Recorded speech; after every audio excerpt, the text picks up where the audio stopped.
Kaka nasingo ni nyakura bogi ni tichario kama wabedo kode chenro mar ng'e wa makawuono warango siganda gweng' ma iluongo ni Shauri Yako manitire Muhoroni kaunti ma Kisumu. Jafwambo marwa Millicent Adhiambo olimo gwengego kendo ma report sigana mar ng'e wa makawuono ne.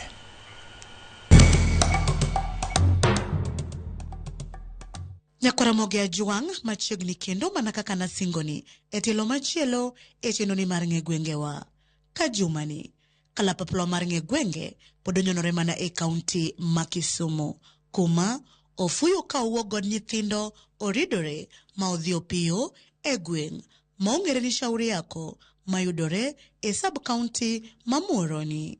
Ka iselimo kata isewinjo gweng' miluongo ni Shauri Yako, ang'o mabire pachi nyakwara mogi miparo ni dinemi chak kamoro ni Shauri Yako. Nyakwara mogi ka wachako achiel kachiel wabago twak kod jogweng' makae ginyiswa ni to ginto ang'o magiparo madinemi chak gweng'gini ni Shauri Yako. Gweng' no chak ni Shauri Yako kaluwore ni nene kama ne en mang'o kamoro amora tigede makoro en Shauri Yako nikech giminyalo timo kanye nya timo gima beni to ok gima rach koro idak kanye e hiari mari. Anabiro ka iga biro uchel gang'wen ka biro Muhoroni ka kokenda ka to kuondegi ne bungu ji nokodakie but ka chip mane nitie koro ne miyo ji kuondegi ma ji ogede ma koro kuondegi opong'.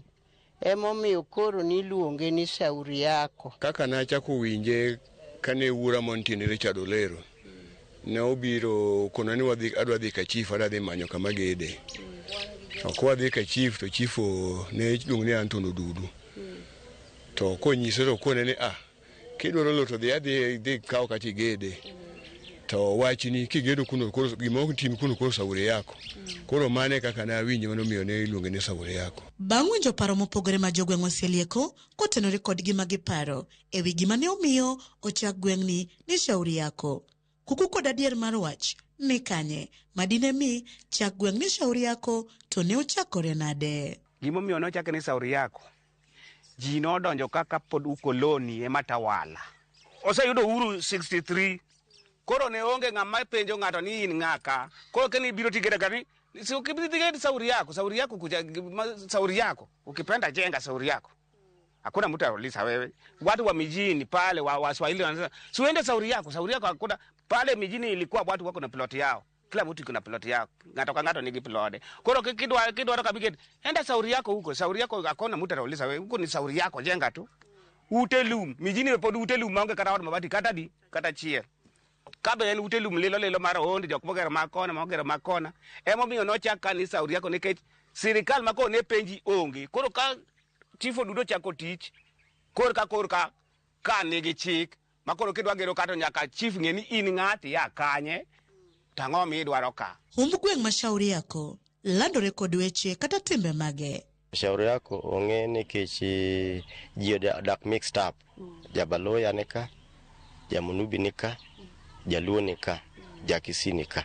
Gima dhi nyime ka ng'ama ni kanisa ne nyalo lemo to dongruok moro malich ma gini to onge mak mana nika kari mano mino nyalo gere kata ot moro kata achiel kata dhoudi ariyo nyayude gimoro matin bat after mano to koro kaka wasebet ka county government nyocho miyowa title koro wan gadieri ni koro kanye dakie ni en kari.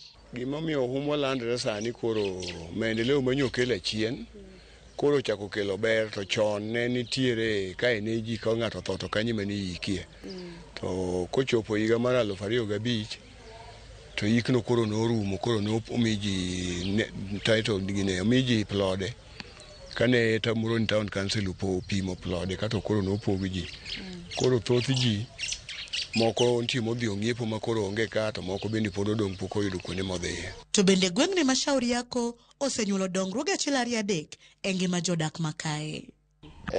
Dongruok mantiere ding ni lopegi osepogi ji nigi papers ma prove ni mano lop ng'ane onyalo tere bank or ginyalo bede e group to giloso housing committee magi jatere bank to miyo body no ginyalo gedo negi godo. Koro ji odak ma ji ogedo ma ji odak mopong' chon mokwongo cha ne ute lum.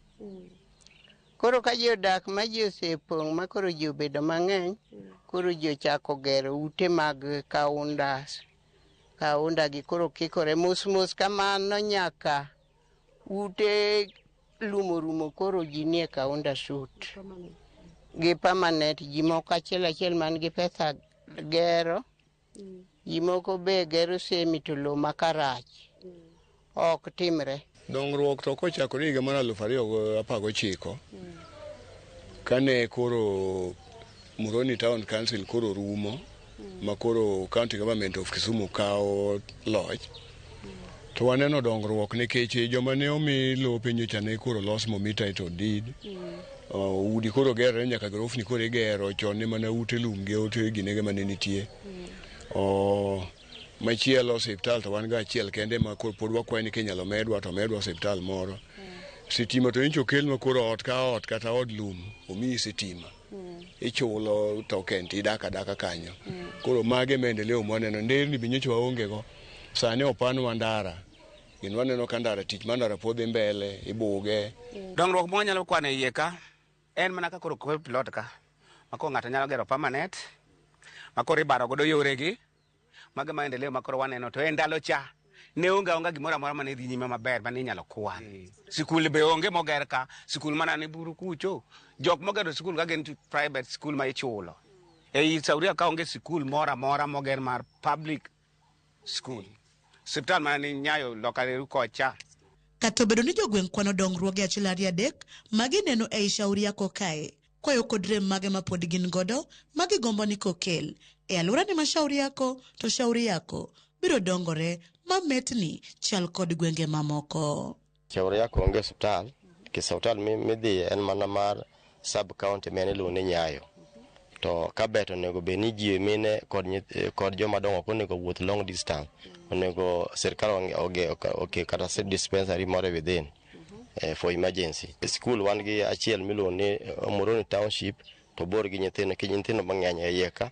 Kod wan gi moro biluongo ni school Uburu Primary School en long distance, nyithindo mathindo ok nyal afford wuoth piyo. Nitie kadho mane wakadho ni onego plan ogernwa hospital koni, kuonde tugo ma nyithindo tuge. Gik mopod rem to thoth. Achiel kuom gi asewacho no hospital. Machielo security be komedwa to waneno kwa dhi bet gi kwe nikech kaka kosa ni factory koro opodho. Kuodhe medore.